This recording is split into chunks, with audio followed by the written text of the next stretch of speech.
Miss হবে না আপনার পছন্দের টিভি শো। দেখুন জি5 অ্যাপে একদম ফ্রি। শর্মি ছাড় আমাকে, আমি বলছি তুই ছেড়ে দে আমাকে। বাহ বাহ বাহ, ছাড় বলছি। নরক গুলজার করে বসে আছো দেখছি। হ্যাঁ, আমার ছেলেটাকে খেয়ে এই ঘরে পিকনিক করা হচ্ছে। পিকনিক? প্লিজ, তুমি কেন এসব কথা বলছো? আমি তোমাকে এতক্ষণ ধরে কি বোঝালাম? হ্যাঁ, তুমি আমার কোনো কথা শুনবে না?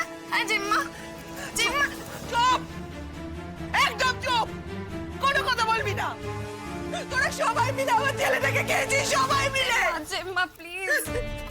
আমি প্রথম দিন থেকেই বুঝেছিলাম এই মেয়েটা আমার ছেলের জীবনে সর্বনাশ ডেকে আনবে। এই মেয়েটা। মা করো না। সবাইকে বলেছিলাম, বারবার বলেছিলাম, আমার ছেলেকেও বলেছিলাম জড়াস না অনি, জড়াস না, এই মেয়েটার সাথে জড়াস না। সবাইকে বলেছিলাম, কেউ শোনেনি আমার জেম্মা, কথা। কেউ মানেনি আমার কথা। সবাই মিলে খেয়ে নিল আমার ছেলেটাকে, সবাই মিলে খেয়ে নিল।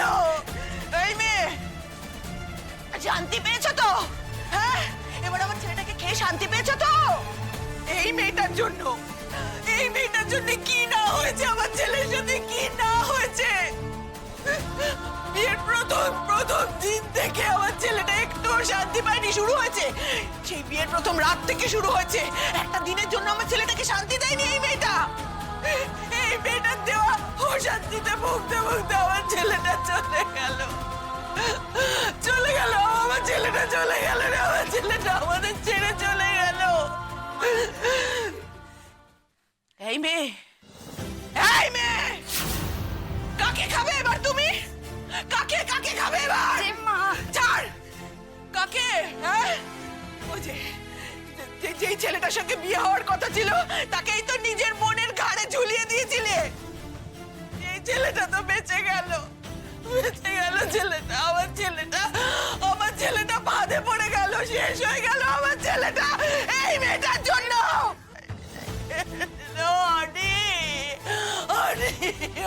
আমার ছেলেকে ছাড়া আমি না, কেঁদো না জেম্মা। সত্যি কি উল্টোপাল্টা কথা বলে যাচ্ছেন আপনি আন্টি? আর কিসের ফাঁদ? কে ফাঁদ পেতেছে? আন্টি, আন্টি আজ অনির্বাণদা নেই, তাই আমি তার সম্পর্কে কোনো খারাপ কথা বলতে চাই না। তবে আমি ভালো কিছু বলে উঠতে পারছি না। ভুলে যাবেন না, বিয়ের পর থেকে কিন্তু অনির্বাণদা দিদিভাইকে এমন কিছু ভালো রাখেনি বা আনন্দে রাখেনি। আর আমার দিদিভাই তো চলেই গেছিল, হারিয়ে দিয়েছিল নিজেকে। অনির্বাণদা তো নিজে গিয়ে দিদিভাইকে ফিরিয়ে এনেছে। তাহলে এর মধ্যে আমার দিদিভাইয়ের কি দোষ? স্রোত, তুমি চুপ করো।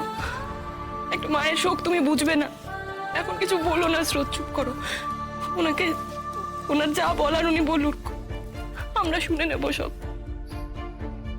বমনি তাই বলে দিদিভাইকে এইসব কথাগুলো শুনতে হবে এখন? স্রোত, বলছি তো কিছু বলো না, চুপ করো প্লিজ। জি5 ডাউনলোড করুন আর সব এপিসোড দেখুন একদম ফ্রি।